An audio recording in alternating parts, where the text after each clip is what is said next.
know. 5 points in the darkness make a different kind of show. They say we're better together, but what do they know when the stars align differently down here below?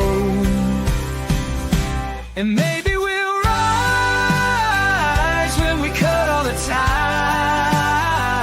There's a flag that we fly under our own sky. Remember all the stories that your granddad told about a republic that wouldn't be controlled. Now the suits in the city say we've all been sold, but there's a fire burning that just won't get old. And maybe we'll rise when we cut all the ties. There's a flag that we fly under our own sky.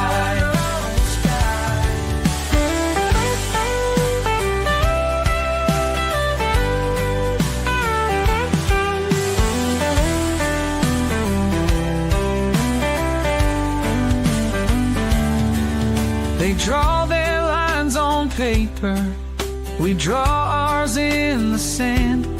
Some dreams are getting closer, while some don't understand. Don't understand.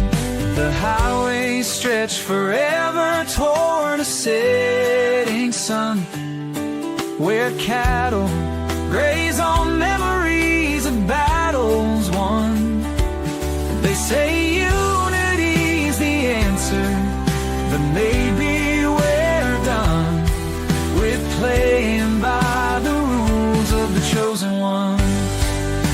Oh, maybe we'll rise when we cut all the ties. There's a flag that we fly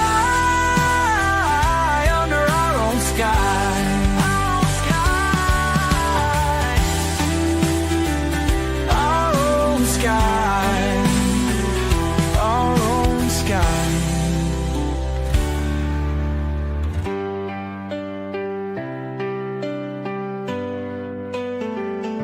And maybe we'll rise when we cut all the ties. There's a flag that we fly under our own sky. Our own sky.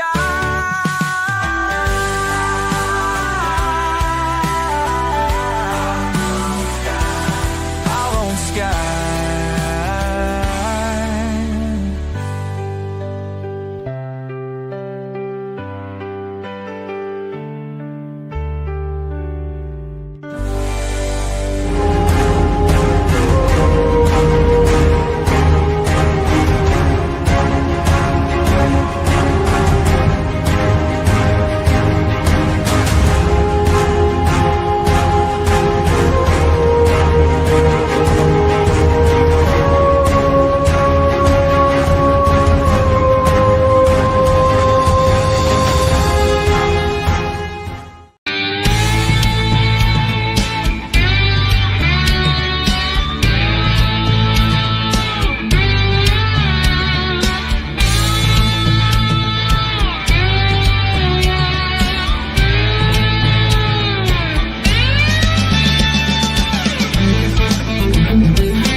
Well, good evening, friends. It is that time again. It is time for late night coffee talk. I have got my coffee, and you guys are going to supply the questions, and we'll have a good evening. So,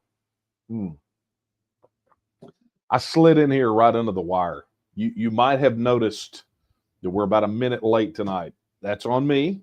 I'm busy. I got a thing that I'm working on that anyone who's seen it will attest. It is a miracle of modern science, no doubt about it. It's going to be super useful for the TNM, no doubt about that. All right. So before I get into all of my apologies for not being here last week, let me go ahead and start. Welcome to Late Night Coffee Talk. I'm Daniel Miller, president of the Texas Nationalist Movement, and this is that time that generally once a week on Thursdays, I take a break from what I'm working on toward independence. I come in here, I fire this thing up, and we have a conversation. You get to ask me questions. I'll give you answers, and I get a chance to talk about things that are on my mind on occasion when we're not jammed up with questions, mind you. So, and that's good. Tonight's going to be one of those nights. You guys have a lot on your mind. You sent in a lot of questions, and we're going to talk about, for those of you who have not yet, going to talk about how you can do that right now. In fact, all you got to do is, if you're watching on YouTube, go ahead and drop your question in the chat.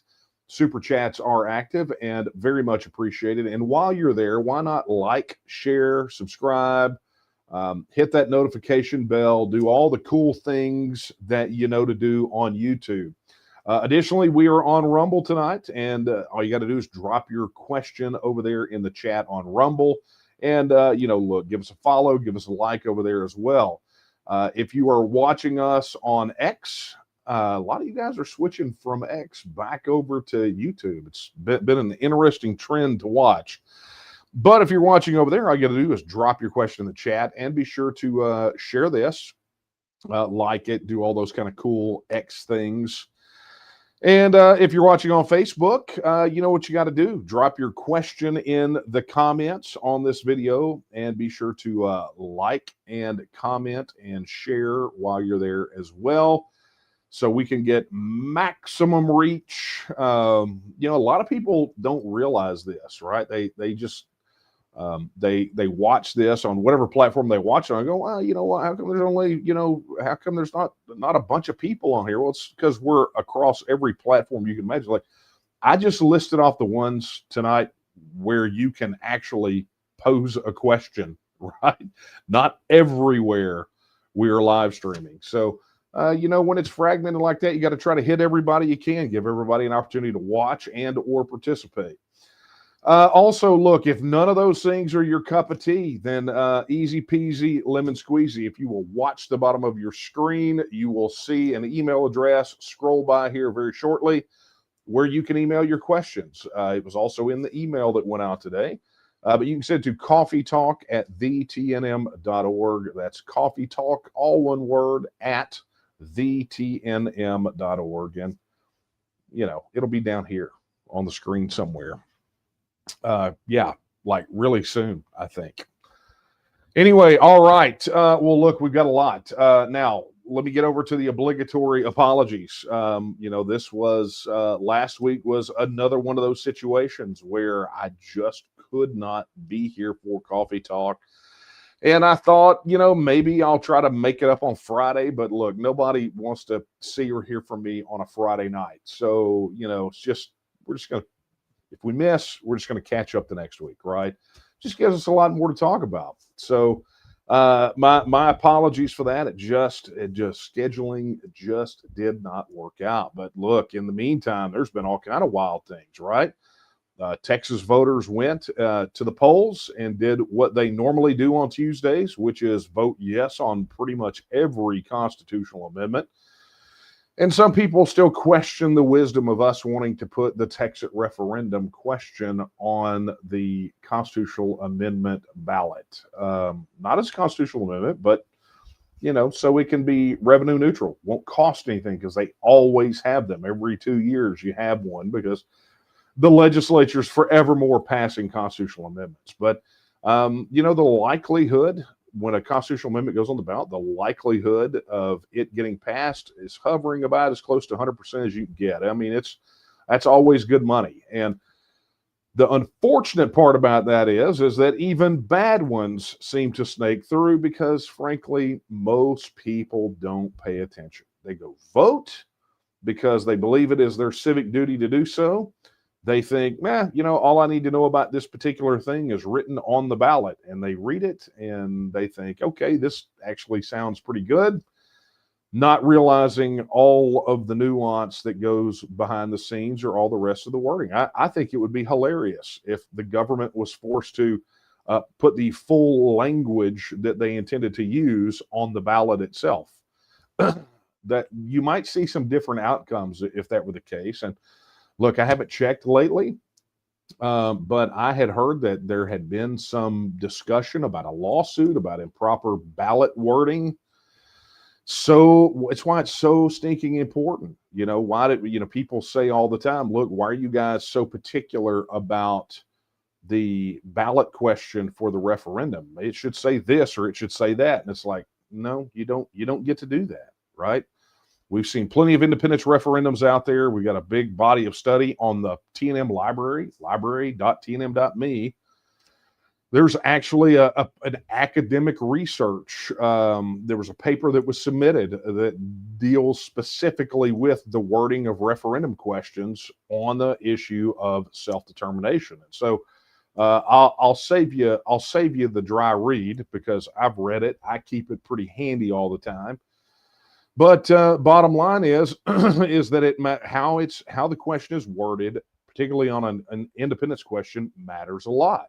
This is why you see polling outlets getting wildly different results on independence support. It's because invariably they're asking the wrong question. They're wording it or phrasing it incorrectly as to gauge true sentiment. So, these questions, it really can inform this understanding that we have of skewed polling or what's happening with constitutional amendment elections or any of those things. It's pretty important. And any of you who sat through one of the 2 TEXIT Blueprint seminars, you will know beyond a shadow of a doubt that what I say is correct because I actually covered that very thing in the Blueprint seminar. So, excuse me. Anybody else having fun with this time change and weather change? You guys can't see it. But I have a view in there of Kara, and she was giving it a big thumbs down. She's not a big fan of the time change. Excuse me. All right, let's get down to it. If I don't get on your questions now, I'm never going to get to them. Well, before we even jump off into that, let's do this. Chris Powell, thank you so much for your $49 super chat. It is much appreciated. He says, good evening, Daniel.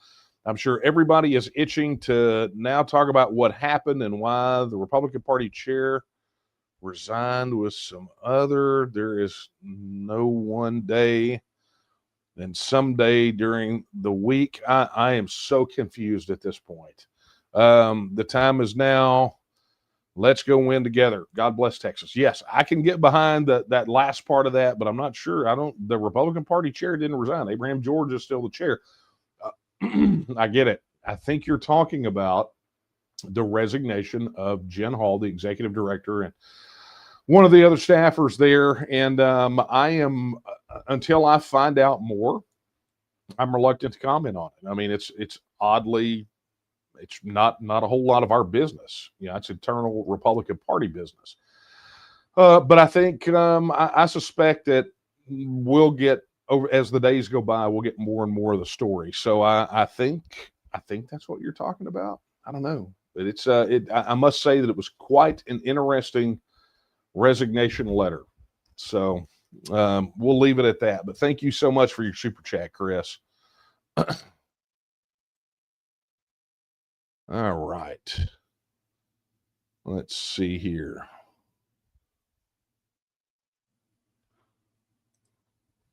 I was on the wrong screen. Oh, this is what happens. I'm absent for a week and suddenly I just lose everything. Okay. There we go. Ron Raffoon, thank you so much. Gifted 5 Texas Nationalist Movement channel memberships.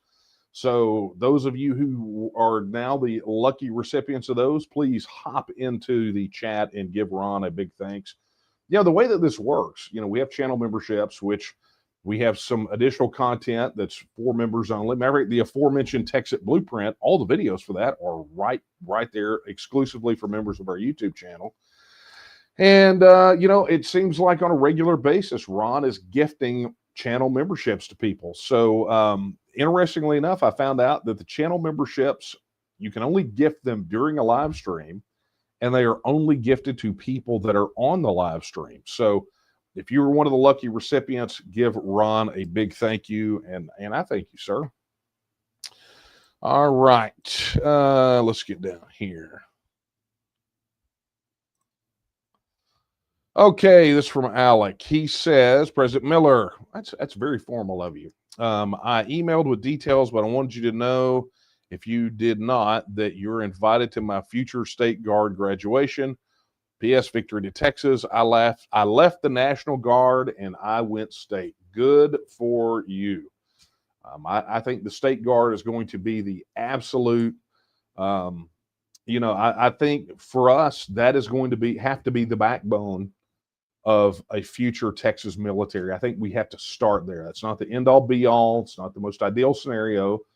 But look, I've encouraged people that have decided that they want to go enlist, they want to go serve in the military. I have encouraged them to go check out the Texas State Guard, because ultimately for us, that's going to be where we're going to try to make sure that Texas shoves all of its chips when it comes to building a military. That's where it's got to be. You can't build the foundation of your nation's military on a military branch or branches that have been under or potentially under federal service. It's just not prudent to do so. So congratulations to you. I will look and see if we've got that in the email. So thank you for the invitation, Alec. I really do appreciate it. All right. Let's go to the email. I've been very chat heavy so far. Oh, holy night. Wow, you guys have been rather prolific with your questions. Man, I got to get down to the actual questions. I mean, prolific is like an understatement.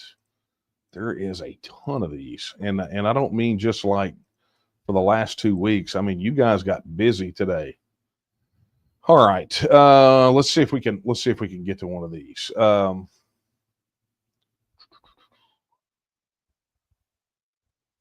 right, this one's from John. John says, I was surprised to see that every single one of the 17 proposed constitutional amendments on Tuesday's ballot passed. While personally disappointed by the passage of a few, it certainly boosted my hopes for a TEXIT referendum.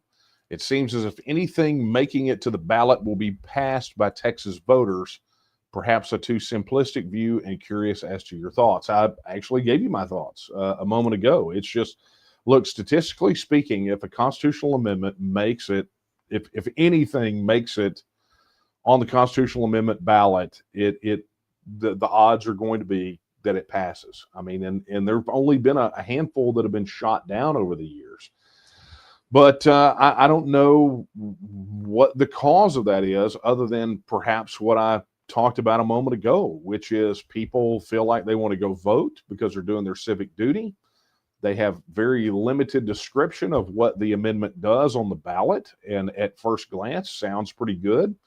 With most people not understanding everything that goes along with it. You know, a lot of people really, and I don't know this for a fact, but I would venture a guess and feel pretty good about it, that if you went out and asked people, hey, that constitutional amendment that you voted for, you know, it said XYZ, is that what goes in the Constitution? And I think a lot of people would say, yes, that's exactly what goes in the Constitution, because they don't know any better. So, you know, it's just another mechanism that can effectively hoodwink the voting public here in Texas. And look, these legislators do it all the time. You know, when we were treated, what was it, last session before, to their big victory lap about banning a state income tax via the constitutional amendment, it's like, wait a minute, you guys already did that. Right? But it looked good on mailers because people don't pay attention to the fact that a state income tax was already prohibited here, right? It's just so now we got 2 prohibitions. That's really nice, but honestly, we could have been doing other things. So this is just kind of how they work. But I'm honestly, John, it does not shock me, not in the least. So, all right, I'm working my way backward here to some of the questions that we missed last week. Okay, man. There we go. Much better. Okay, here we go. This is from James Matlock. Okay, James Matlock is a Texas First Pledge signer for Railroad Commission. He sends this in. He says, Daniel, I'm about 1,000 signatures short on the petition and thought I would reach out to see if you could help. That's a petition in lieu of a filing fee, right? So that's what he's talking about. But, there's not a lot. I could sign the petition, I think, right? I could do that. But you're a Texas First Pledge signer. So you've asked your question, made your statement, and it will get out to who it needs to get out to. But guys, look him up, James Matlock, a Texas First Pledge signer, right? And if you don't know about the Texas First Pledge, my words, where have you been, right? The Texas First Pledge is that pledge from people that are running for office and those that have won and those that may run again, that they will put the interests of Texas and Texans first. And if it's in their power, they will support a referendum on independence. It doesn't say that they support TEXIT, but it says they, at a minimum, support your right to vote on it and will abide by the decision of that vote. So James Matlock is one of those signers, so be sure to go check him out. You can go look at all the Texas First Pledge signers at taketexasback.com, right? That's where they're all listed, so you're going to want to check those out. Okay, this one is from David. Could you take a few minutes to explain to people the importance of connections, messages, and notifications on TNM Social? I send out many connection requests and messages that are never returned. No jokes about my personality, please. You know me too well, because you knew there was going to be a joke in there somewhere. Like, wow, I mean, I'm not going to make the joke. I'm just not even going to do it because you asked me not to, but I'm going to tell you it is quite tempting. All right. So look, if you don't know what David's talking about, let me give you a clue, right? I'm going to just throw this on the screen. TNM Social, right? We've had people complain. I mean, we've done our share of complaining about big tech censorship, but the other thing is we also did something about it. We were tired of not being able to connect with you, right? To get blocked out by, the people that are over there, the algorithms that are censoring emails and throwing them into spam folders. I mean, look, not a day goes by here that we don't hear from somebody absolutely upset that they've got, I signed up for you guys and I never got anything from you and blah, blah, blah. And we tell them, check your spam folder.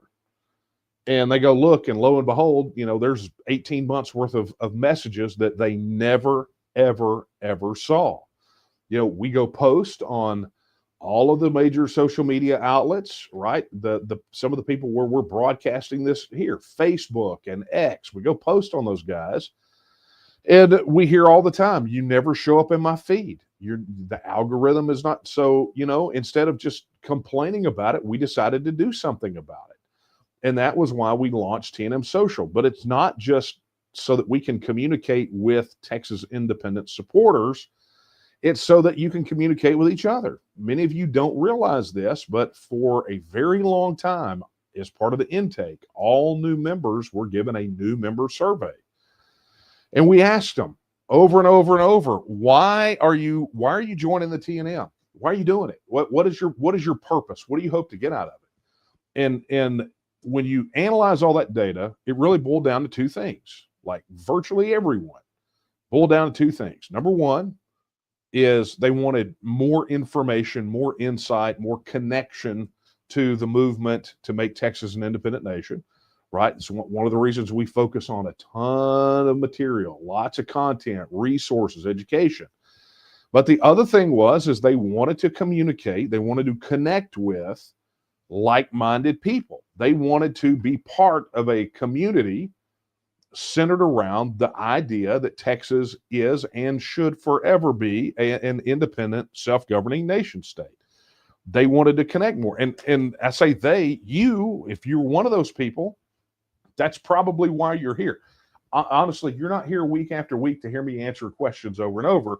You're having your conversations in the chat. You're talking to people. That's it, right? So it's building that community. Well, TNM Social checked all the boxes for us, right? TNM Social was something that we did at great expense. It is not cheap for us. It was not cheap for us to get, build, or maintain. But we did it for you. So you would have a place where you could meet one another, connect with one another, and that on the occasion we had the necessity to get information to you, there was one place that was absolutely assured that no one would stand between us and you, and vice versa, right?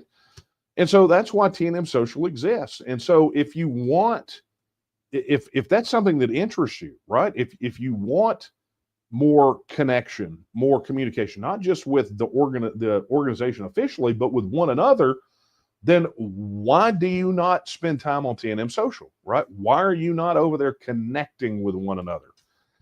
And I think that's part of what David's talking about. You know, David's like, look, I'm connecting with people over there right now, and I'm not hearing back from them and things of that nature. Well, a lot of that also is because some of you are not doing this thing. It's one thing to be on TNM Social. It's another to carry it in the palm of your hand, right? And you know, that's not only is it just some website. This is not some forum. This is not Reddit or any of that other stuff. I mean, it's a full-blown social network, and along with that is the TNM mobile app.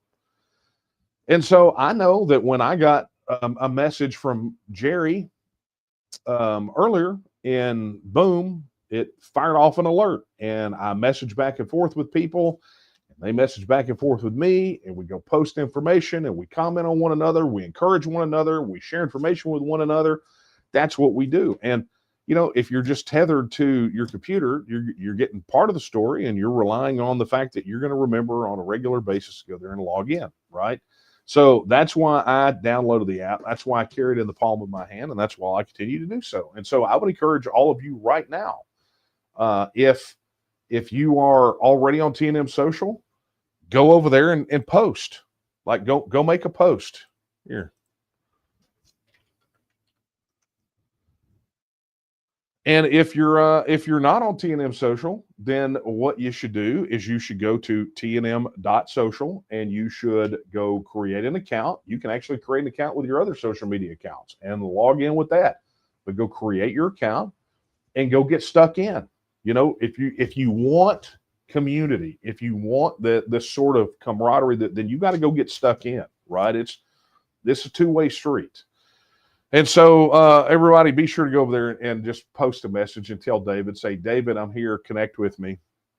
But look, aside from TNM Social, this is the other reason that we are so aggressively trying to organize locally in the counties, right? Because it's one thing to be an online movement. It's another thing to be a real movement in your communities, right? And so if you're not jammed up on that part of it yet, then you definitely need to do that. But look, use the digital as a stepping stone. Use it to connect with other people. Look, you go in there, you pop your address in. First thing it's going to do is it's going to put you in a group with other people in your county, other people in your House district, and other people in your Senate district.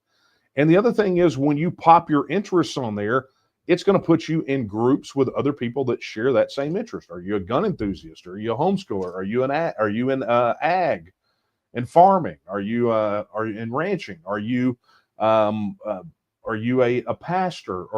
I mean, it goes on and on and on, right? And so it's going to group you with people that are like-minded. It doesn't get any more like-minded. I mean, there's one for musicians. There's one for content creators.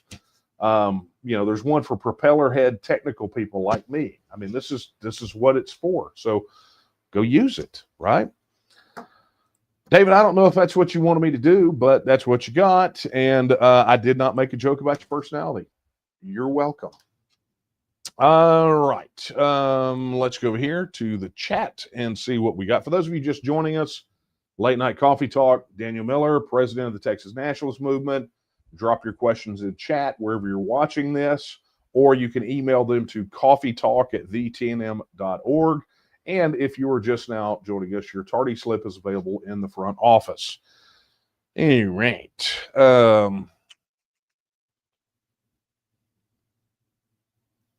There we go. Well, so some of you may be asking, oh, there it is. Some of you may be asking what this is up here in the corner. What is this QR code?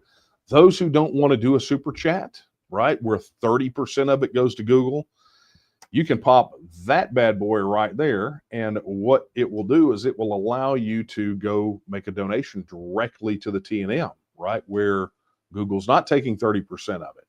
And just so happens, I think the last 3 coffee talks in a row, maybe 4, since we start doing this, Eric Riddle, thank you very much for your donation. It is much, much, much appreciated. And of course, the problem with that is I don't get a little flashy thing I can put up there on the screen and say, "Ooh, Eric Riddle gave." But thank you, Eric. Okay. All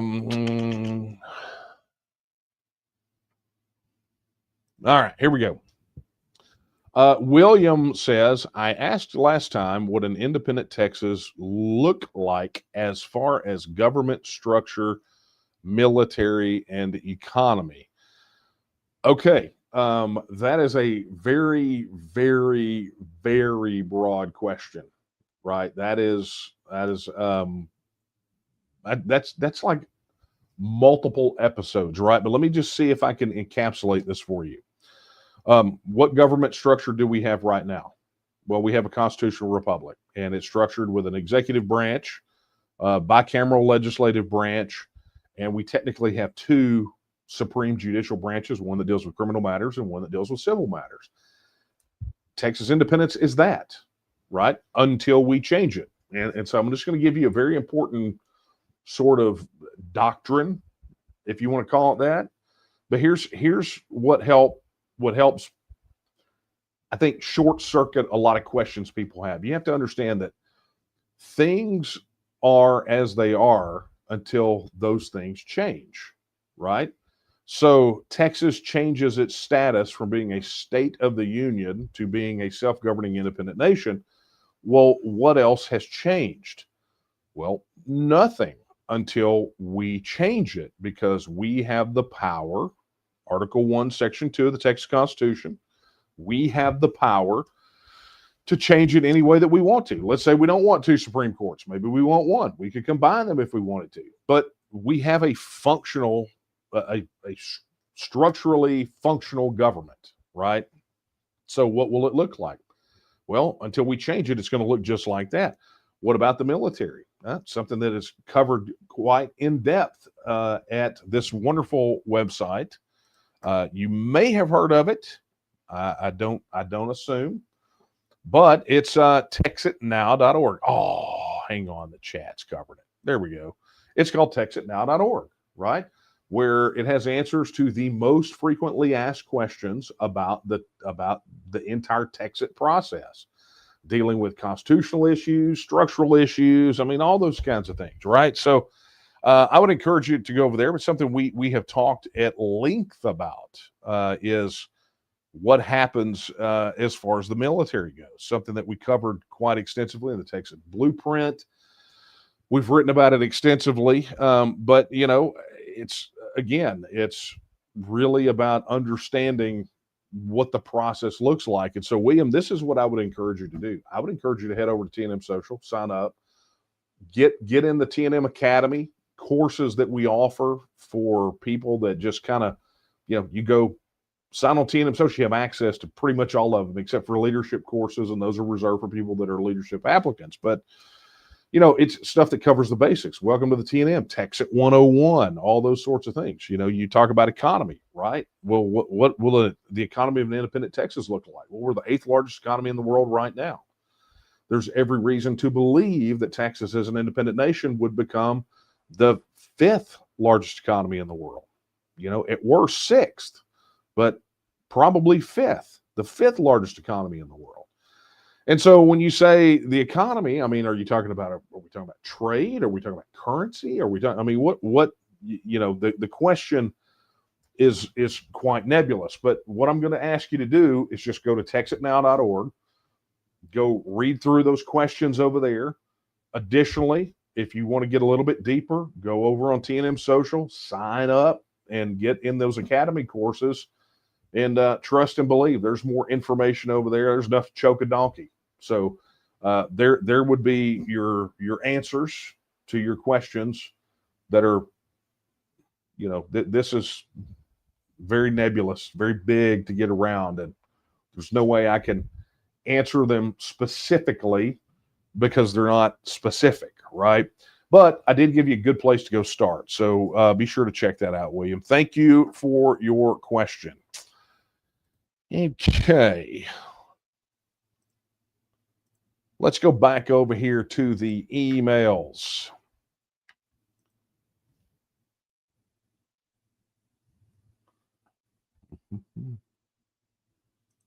Man, you guys, I am really having to dig through because there's just a ton here, right?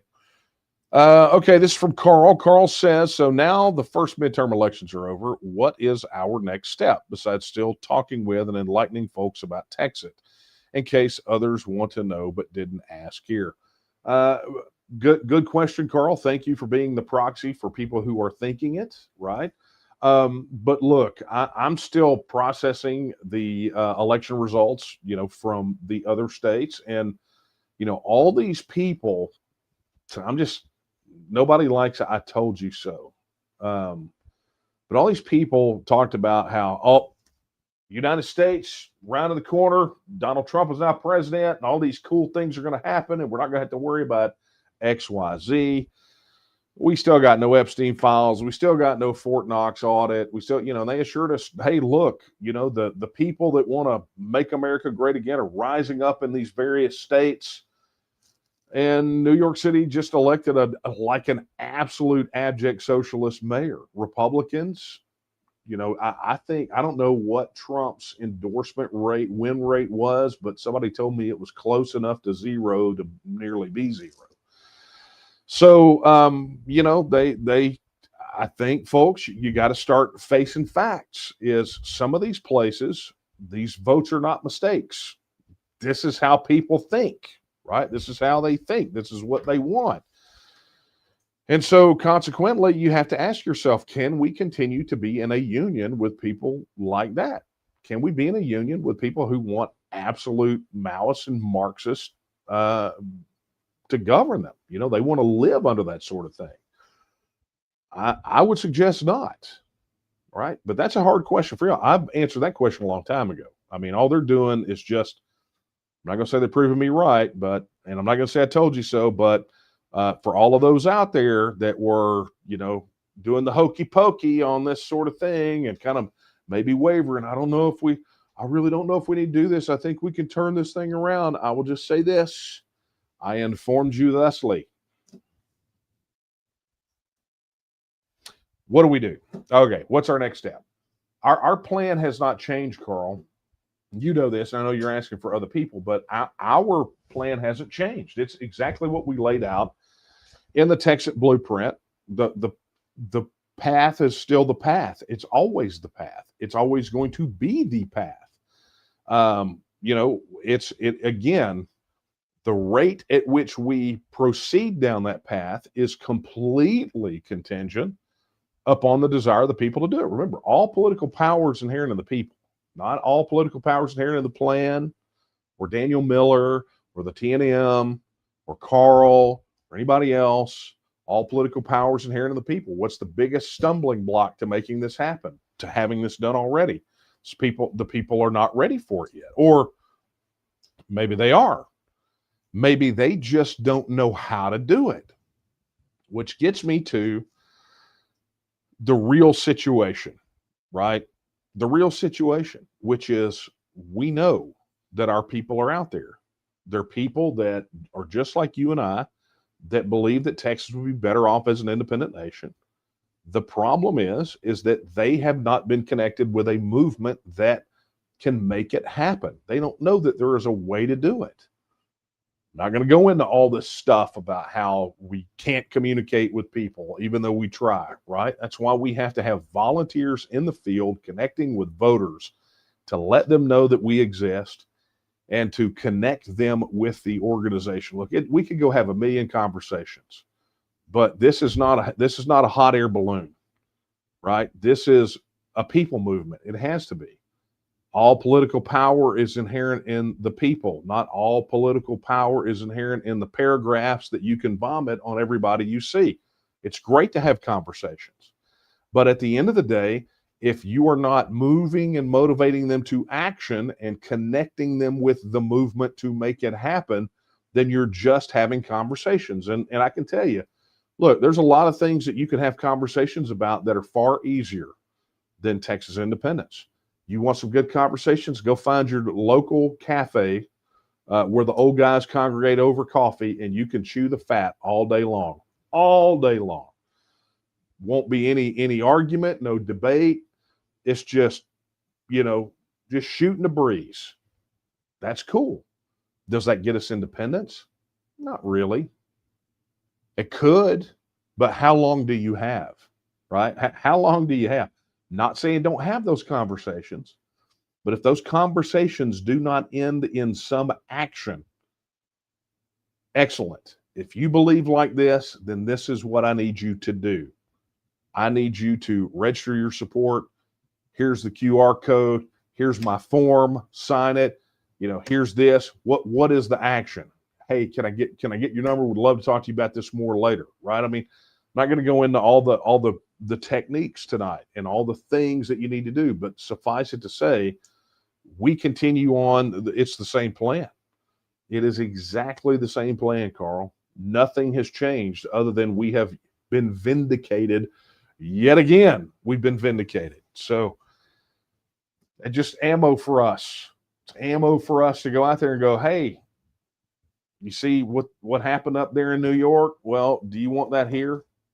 Because we're always just one election cycle away from this place going into full-blown Marxist, Maoist tyranny. As long as we're tethered to the federal government, that is. All right. Let's get back over here to the chat. Okay. Mark wants to know. That is a great picture. It's in the mountains, huh?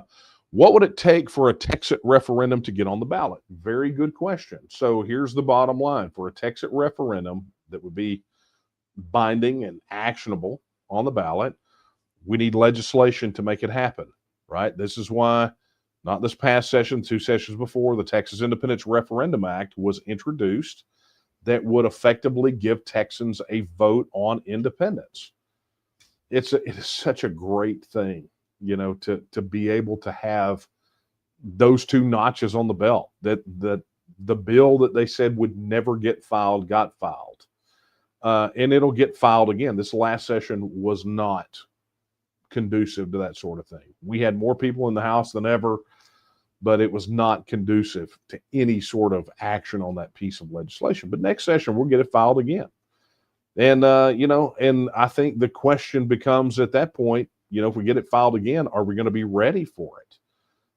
I would have said, had it been filed this last session, we would not have been ready, because if that thing had sailed through like crap through a goose, we don't have the organizational capacity in the field to deal with what would come next, because it's not just getting the vote, it's winning the vote and then securing the independence, right? I mean, this is the plan. And so we have to continue to build capacity. So the question, I think, between now and the next legislative session is, are you going to be part of the capacity building? Are you going to be part of organizing in the field? Are you going to be a volunteer for your local area? Are you going to help us organize your county? Are you going to go out and connect with voters? That is the emphasis for us right now. And, what would it take? It's as simple as that. File the bill, pass the bill, we get the vote. Boom, shakalaka, it's done. So thank you for that question, Mark. I love this. Third World Video says, Interesting. Did not expect this channel in 2025. Well, we've been around longer than 2025. Does taxes, that misspelling feels very truthful, right? Have an ironclad right to secession? Good question. I think it really depends on how you define the word secession. And people are going to, don't send me hate mail. I don't want to hear it, people. Yes, I still come from the school of thought that words have meaning and words matter. And as I said in the TEXIT book, that one there, right? As it says on the website, I don't believe, and I'll tell you, I think academics, particularly those that are dealing with issues of self-determination and international law, are resolving in on this as well, which is secession is a lazy word to try to describe a bunch of very different processes. And let me just put it to you this way. Would anybody, have you seen anyone in the news or, academia or even in popular culture refer to Brexit as secession? Well, the answer is probably no. You could go Google UK secession, British secession. Nobody called it that. What do they call it? They called it Brexit. It was Britain exiting from the European Union. Okay, so what makes that functionally distinguishable from Texas withdrawing from the Union? And the answer is nothing. Nothing is really different. You have the European Union as a collection of states. The United States is a collection of states. The UK voted to withdraw. Texas wants to vote to withdraw. Those are functionally the same things. And if that's the case, if what the UK did is not secession, then neither is what Texas is doing secession. And what you're finding out is really it's an inadequate word. It's one that, when you understand the concept of the nation state is really fairly new in human history, understand that it's taking some time to come to grips with the terminology that's being used. So I'm going to just pivot this a little bit and talk about the ironclad right to self-determination, because that's ultimately what we're talking about here. And what you're going to find is that if there were no ironclad right of self-determination, then the United States wouldn't exist. I mean, 140 other countries around the world right now wouldn't exist if there were not a recognized right of self-determination. Okay, so maybe your question is really one bordering on legal, and you get down to the ironclad part. Well, nothing is ironclad, right? Not a thing. There is nothing on this earth that is ironclad, and especially when it comes to the law. But at the end of the day, if you recognize the right that is recognized in Article 1, Section 2 of the Texas Constitution, that says that all political powers inherent in the people and all free governments are founded on their authority and instituted for their benefit, that the people have at all times the inalienable right to alter, reform, or abolish their government in such manner as they may think expedient. A very eloquent expression of the right of self-determination. And if you believe that, then it really doesn't matter what a piece of paper says or what any group of men, any man, any system. At the end of the day, it is ultimately a decision for the people. That is the ultimate right of self-government and the right of self-determination. So it's as ironclad as the people make it. I did not expect to get all philosophical, but thank you for that question. Okay, let's do this. I got to get over here. Oh, I'm so far behind. So, very interesting question from Jesse. Jesse says, since the Texas Constitution has been amended so only U.S. citizens may vote in Texas elections, what happens after TEXIT? Will other parts of the Constitution have to be amended? So I'm going to take this as a two-parter. lucky for you, normally it's limit one per customer without a coupon. Okay. But that being said, it does make it interesting. The first part of your question about U.S. citizens only being able to vote. It's interesting. Still, Texas still doesn't require photo ID, which seems kind of ridiculous. But you can tell this is a bit of puffery from the legislature. Look what we did. We made it. We made it so only U.S. citizens could vote in Texas elections. And it's like, yeah, that's what it's supposed to be. Why do we need a constitutional amendment for that? Yet again, performative politics. But that being said, it does beg an interesting question, and I think something that most people don't understand is that Texas. Let's go through the process. When Texas votes to withdraw from the Union, Texas becomes its own sovereign entity, right? It's a process. It's not an act, right? But what's interesting about the people that live in Texas is that by virtue of Texas getting its independent status, the people themselves actually are still considered U.S. citizens by the federal government. Because you got to remember, that designation doesn't come from us.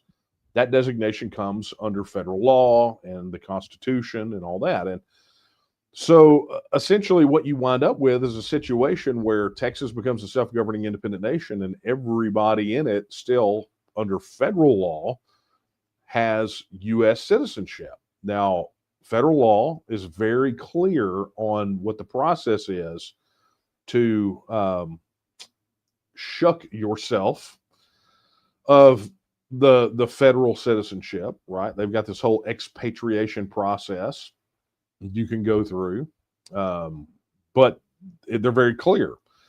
Also, what is clear is how utterly difficult, near impossible it is for them to strip a single person of their citizenship once they have it.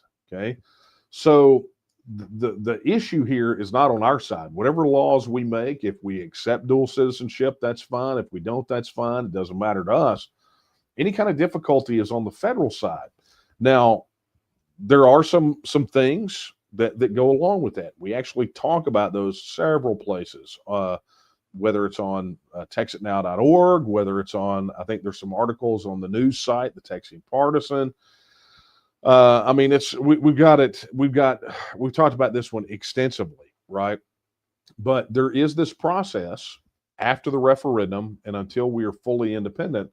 One of those stages, we go, there's constitutional issues, statutory issues, international covenants, treaties, and agreements, and finally negotiated issues. Part of the negotiation process will be the status of Texas citizens that are living in the United States but not in Texas, and United States citizens that are living in Texas.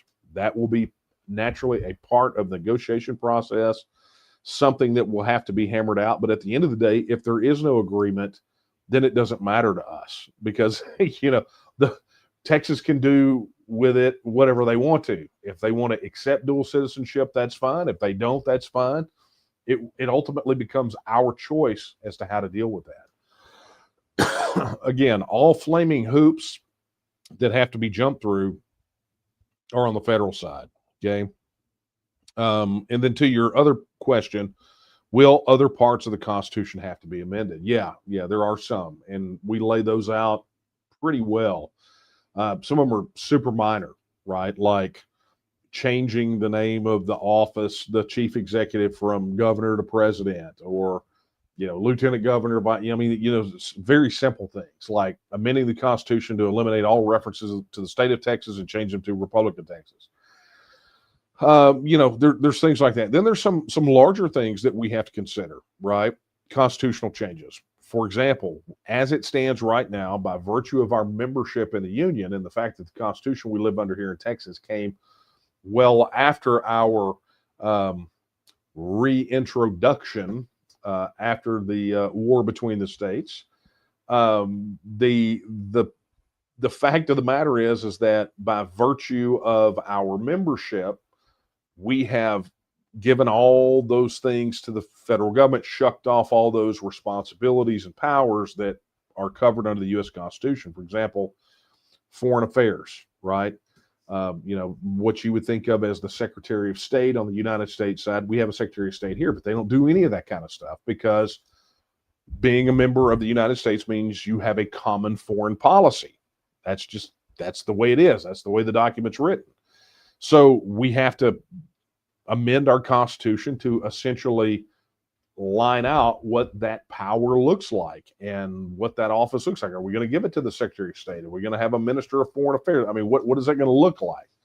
So we're definitely going to have to do some things like that. But the number of changes that are going to be that absolutely have to be made to our Constitution are very, very, very small. Not to say that we can't do some different things in that process, and not saying that we won't go back and make changes or amendments later.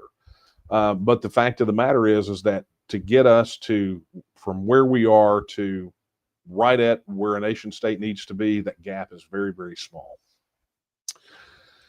So thank you for that question, Jesse. All right, let me get over here and see. Oh, man, there's a lot tonight. Okay.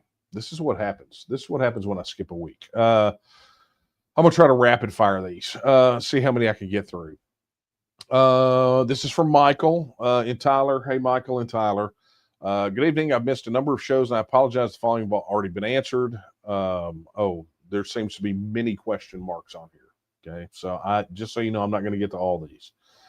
Do you know if any other states or portions of states thereof are closing in on an actual exit before us? Yeah, well, before us, I no. I still think we're in the lead. Although I got to tell you, California is making some strides, but I think we're still ahead by a good bit. But there are other movements in other states, and they're all functioning and doing quite well. Once the first state leaves and sets precedent, will that make it easier for others to follow? I believe so. I believe so. Look, people have just been waiting on us. I mean, that's kind of where it is. When Texas goes out, it's going to be like 20 some odd other states are going to probably have referendums right on the heels of ours. It will be a full year after our referendum of other states going and doing the same thing. Okay, if we TEXIT, will we be on the hook for a percentage of the federal debt? Oh, see, you put national debt, but I just read it federal debt. I've trained my brain to be that way. Percentage of the national debt that the Fed's incurred. Actually, no, we will not be on the hook for it. We can opt to pay a portion, or we cannot, but we are under no legal obligation whatsoever to accept any of that debt, because that debt was incurred by an entity called the United States federal government, right? The USA Incorporated, whatever you want to call them. That debt was accumulated by them, and we are no longer a part of it. Then we're not obligated to do so. There are some circumstances where we may want to choose, but given how much Texas has overpaid into the federal system decade after decade after decade, I see it as a wash. There's no way that they want to try to negotiate that out, because if you pay a percentage, you get the stuff that came along with it. So sure, if our percentage is, whether it's a per capita basis, percentage GDP, whatever it is, whatever that's cool. That's awesome. We have no problem paying it. Now we want that percentage of the military equipment, that percentage of the federal buildings, that percentage of the gold that's in Fort Knox. That's just the way it works. If you're going to make us buy our way out, then we get all the crap that goes along with it. Okay. But we're not on the hook for it. Also, how will traveling from Texas to, let's say, Oklahoma and back again look like? Passports, visas, border walls with any points of entry. You definitely need to go to texitnow.org and look that up. I wrote about that very thing in that book right there. And if you don't want to buy the book, because I'm not here to sell books, the very same answer is on texitnow.org for free. So go over there and get that done. Mike, thank you very much. Hope to see you at a meeting when I'm there next time. Okay, Callan asks, when Texas becomes Social Security question, I'm going to direct you to texitnow.org because I do not have time to answer the Texit question. But Callan, thank you for writing in from Abilene. Very, very nice. But your question about Social Security, Medicare, VA, all answered on texitnow.org. Those are the most hit articles on that site, coincidentally. And the answers are quite thorough. So you're going to want to check that out. Texitnow.org. Okay. It's from Chris. Well, Daniel, it's day 37 of the government shutdown, and there are rumblings of this shutting down some commercial flights. What shutdown item do you think will either break the politicians' backs or start riots in the streets? I think it's the impending SNAP and EBT cutoffs. If I had to guess, if they don't address that, you're going to start seeing escalating violence. And I mean, I'm not wishing that on anybody. I'm just you asked me to predict. I'm predicting. So don't anybody out there get any ideas and I'm trying to incite something. I'm just making a prediction, right? Based off of Chris's question. What is the straw that is going to break the camel's back? That is a great question. But I can tell you that, when you have people on social media boasting that they're just going to run into stores and just start taking stuff, man, I'm going to tell you, I know that there are people out there that are hurting, right? That they are truly in poverty. They are on hard times. But I also know that there are a lot of people out there that have absolutely no business getting any type of help or assistance whatsoever. That they're able-bodied, they're gaming the system, they're doing all these different things. The government has made it so that there are people that just work the system. We know that to be the case. I mean, we've seen it. Look, you don't believe me? Go watch a bunch of old episodes of Judge Judy, right? I mean, I'm not making this up. Okay, so I have a real hard, and I'm going to tell you, those people that are really hurting, that are really impoverished, they're going and they're finding resources and organizations, and churches are stepping up to fill that gap. Those won't be the people that are looting and stealing and robbing. It's going to be these people that are absolutely perfectly capable of sustaining themselves and are making the choice not to, that are going to raise holy hell and set cities on fire. It'll be those people. Okay. Man. Chris Powell's back, and I got to thank him for another $19.99 super chat. He says, a little fired up tonight. Last message got jumbled in auto text. The Northern Mexico independence movement is being fueled right now. New leftist president in Mexico. There have been 37 political assassinations in less than 1 year. Yeah. Look, I think one of the most underreported stories that's going on in the world of self-determination is the fact that Nuevo Leon in northern Mexico is well on the path of becoming independent. Now, remember, when we put out a statement, and I remember this because I shared the video with somebody the other day, but when we put out the statement that we would be helping and supporting organizations in northern Mexico that were working on independence, we got so much ridicule. I mean, you just cannot even imagine. What are they talking? No, that doesn't exist, blah, blah, blah. And then it's like, boom, boom, boom. I mean, here these people are, right? This thing in Nuevo Leon, and there's some other organizations in some of the other northern states that are working on this very thing. But my point here is that they ridiculed us. They heaped ridicule on us, saying it didn't exist. And then when it became very evident that it did exist, they shut up. There were no apologies forthcoming from these armchair quarterbacks or these, hacks in the media, whatever. There were no apologies. None whatsoever. Not one of them sent me an email, picked up the phone. They just went on, licked their wounds, because yet again, when it comes to us, they were wrong. They want to heap derision on us.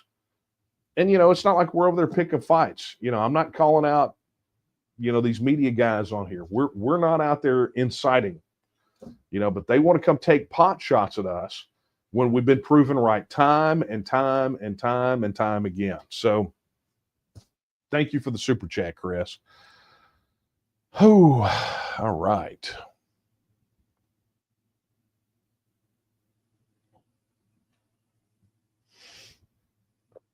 Okay, and there we go. One more.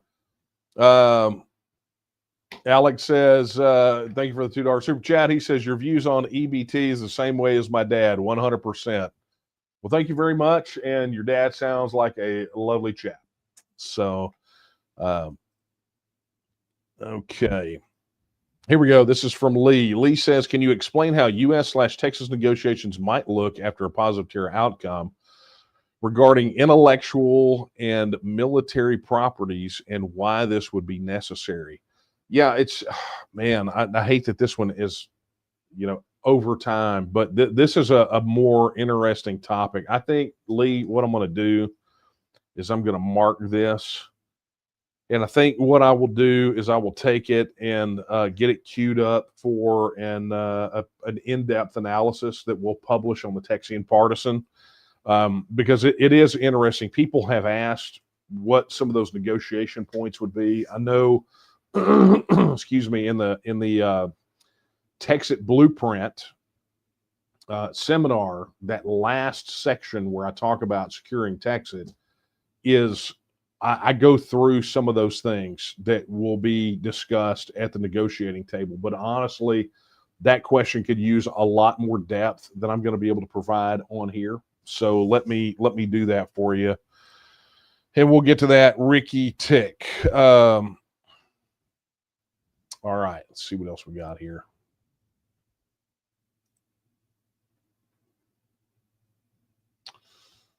Okay.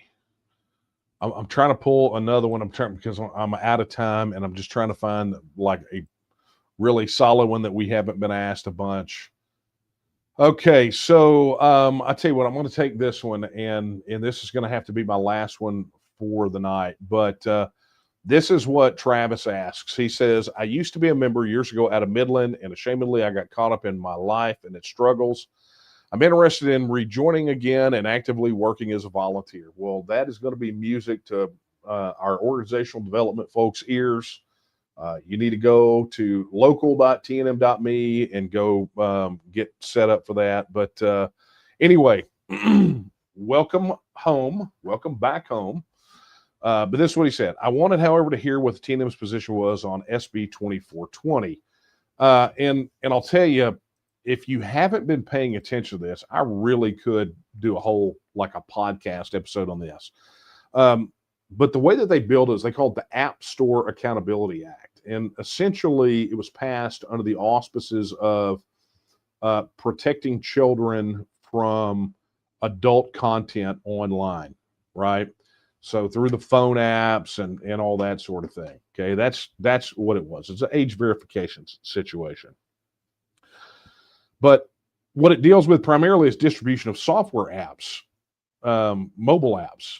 And one of the things that it requires is ID verification.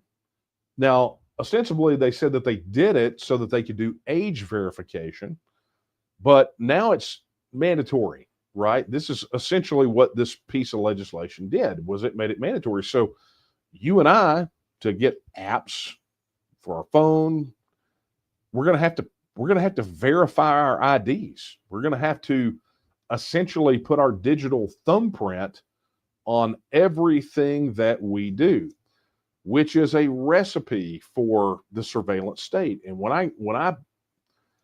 we have a story that we're working on that's, it was brought to our attention through some emails. We've been doing some investigating on it. It's, I think, going to hit the Texian Partisan before we can ever say anything about it. But it deals with effectively cities and counties here in Texas building what is probably Orwell's nightmare from 1984 for the surveillance state. And I've got, I've seen some things that are just, I mean, when you see it all pieces of it, when you see it all together, it's going to floor you. But when you think about what this particular piece of legislation does with, essentially requiring your digital fingerprint, your ID, they're asking you for more identity verification than they ask you for to vote, right?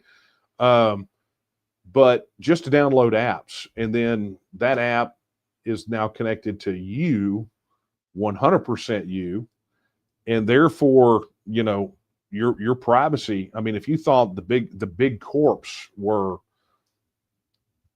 encroaching on your privacy, wait till Big Gov gets their hands on it. I mean, this is bad. So we're going to be having a lot of conversation about digital privacy moving forward. We may even hold some webinars for you guys. If you're interested, let us know. But you know, some things you can do to enhance your digital privacy. But it's look, it's dystopian, and it always comes under the auspices of needing to solve a problem. Look, say you know, my God, won't someone think of the children? Right? It's always under that guise. And granted, there are some things that need to be done to protect children from predators in society.